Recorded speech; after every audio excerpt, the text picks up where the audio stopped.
You don't care. I've made this point before, and I recognize that it reflects a certain callousness or like lack of respect for democracy.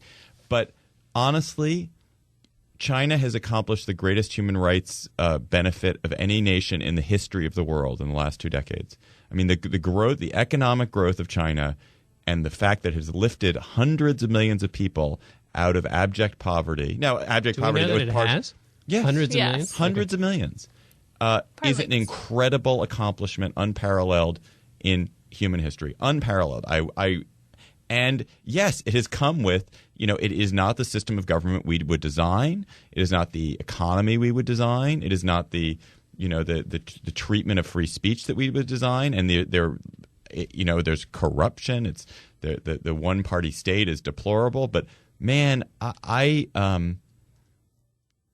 think there's way too little acknowledgement in America.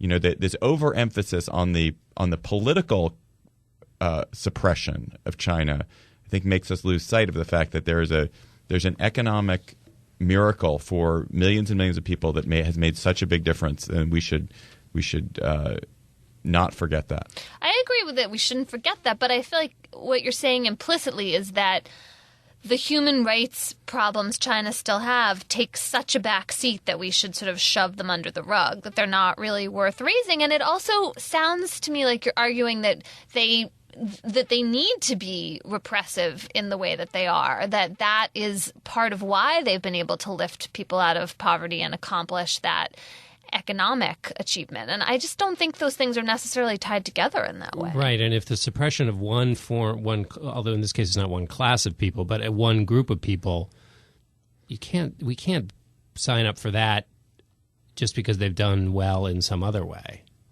I mean, there's a whole bunch of it's not I guess my point is it's not a game of math. It's not like, well, this portion of the country's doing well, but these people are not doing well, but because it nets out to more people doing well than less, then we should.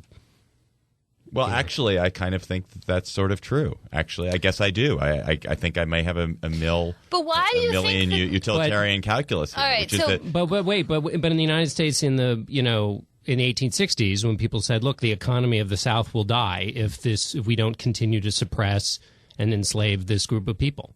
Yes, I don't think that what's happening in China – I think there are inalienable human rights.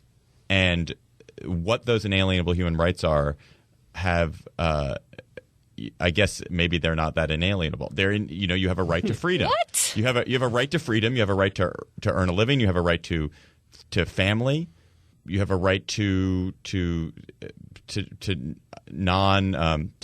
not to justice. I guess you have a right to justice. You have a right to non-arbitrary justice.